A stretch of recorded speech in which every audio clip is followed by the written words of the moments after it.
211 Old Zora Road. I wanted to give you an example of an actual, real union concession that's going on right now. Now, there were teachers' union concessions all around this last year, but none in Monroe.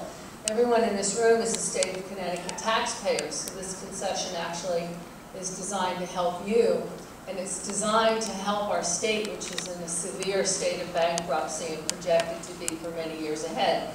In the state of Connecticut, in the administrative and residual union, wherein employees as members of that union, people in administrative positions and residual positions, support staff, administrative assistants, secretaries, people in that, which in the state, across the state, is an enormously huge union. People were contracted for an annual salary, and every however often there'd be a raise. 2% of that salary, 2% off the top, went into their medical insurance fund costs. The union concession this year is that on top of the 2% that all A&R union members will be paying, we will also be paying an additional 3% off the top of our salary into the state pension fund. We will be paying 5% of our annual salary for the next 10 years.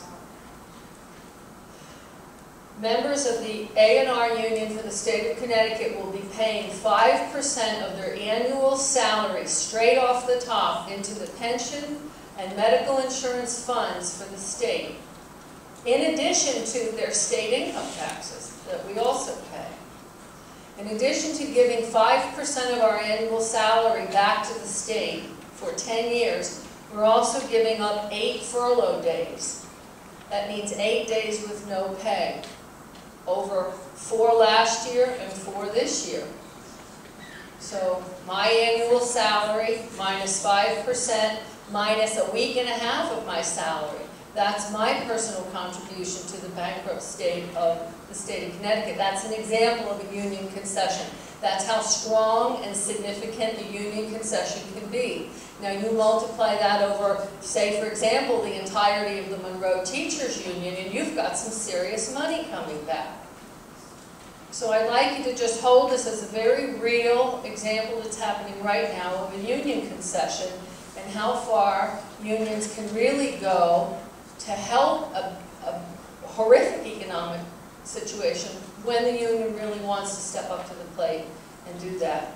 Additionally, there were some household figures reported earlier, and I just would like to put this perspective. The 2000 census, which was the last comprehensive census of household income, reports that Monroe's average household income for the 2000 census was approximately $42,000. The average household income was in and around $42,000 for the year 2000 census. Now we're running the year 2010 census right now, so we'll get a new read.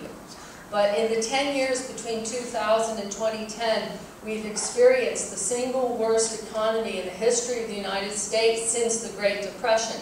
And it's highly, highly, highly unlikely that household incomes in Monroe increase by $40,000 a year, or $50,000 a year, or $60,000 a year on average. It's very unlikely, especially since the year 2006 to 2010, when the economy just plummeted.